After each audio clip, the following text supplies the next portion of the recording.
Chicken കപ്പ് biryani, parotta, dosa, beef curry, chicken fry, പോട്ടി fry, beef fry.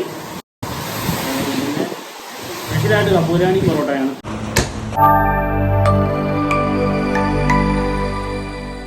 എല്ലാവർക്കും നമ്മുടെ പേജിലേക്ക് ഒരിക്കൽ കൂടി സ്വാഗതം. ഇന്ന് നമ്മൾ വന്നിരിക്കുന്നത് ഈരാറ്റുപേട്ട കാഞ്ഞിരപ്പള്ളി റൂട്ടിലെ കപ്പാട് എന്ന സ്ഥലത്തെ അമ്മാസ് റെസ്റ്റോറൻറ്റിലേക്കാണ്. കയറി ചെല്ലുമ്പോൾ തന്നെ ആദ്യം കാണാൻ പറ്റുന്ന അന്നത്തെ സ്പെഷ്യൽ അവിടെ എഴുതി വെച്ചിട്ടുണ്ടാവും. പൊറോട്ട അടിച്ചു വെക്കുന്ന പരിപാടി ഇവിടെ ഇല്ല. ആളുകൾ വന്ന ശേഷം ലൈവായിട്ടാണ് ഇവിടെ പൊറോട്ട ഇട്ട് കൊടുക്കുക. ദോശ അതുപോലെ തന്നെയാണ്. ഒരിക്കൽ വന്നുപോയ ആളുകൾ അവിടുത്തെ റെഗുലർ കസ്റ്റമർ ആക്കുന്ന പ്രധാന കാരണവും അത് തന്നെയാണ്. വൈകുന്നേരം 5 മണി മുതൽ രാത്രി 12 മണി വരെയാണ് ഈ ഷോപ്പ് ഓപ്പൺ ആയിട്ടുണ്ടാകുക. ഓടി നടന്ന് ഇവിടുത്തെ എല്ലാ കാര്യങ്ങളും കൈകാര്യം ചെയ്യുന്ന ചേട്ടൻ ഒറ്റയ്ക്ക് തന്നെയാണ്. നമ്മളിവിടെ നിന്ന് കഴിച്ചത് ദോശയും പോട്ടി ഫ്രൈയും ആണ്. അതിൻ്റെ കൂട്ടത്തിലൊരു ചമ്മന്തി കിട്ടും, അതൊരു രക്ഷയില്ല. ഈ വഴിക്ക് യാത്ര ചെയ്യുന്ന നമ്മുടെ വീഡിയോ കാണുന്നവരൊക്കെ പറ്റിയാലൊന്ന് ട്രൈ ഔട്ട് ചെയ്ത് നോക്കണം. കറക്റ്റ് ലൊക്കേഷൻ വരുന്ന ഈരാറ്റുപേട്ട കാഞ്ഞിരപ്പള്ളി റൂട്ടിൽ കപ്പാട് ഹോളി ക്രോസ് ചർച്ചിൻ്റെ അവിടെ നിന്ന് 100 മീറ്റർ മുന്നോട്ട് പോയാൽ റോഡിൻ്റെ വലത്തുവശത്താണ്. അടുത്തൊരു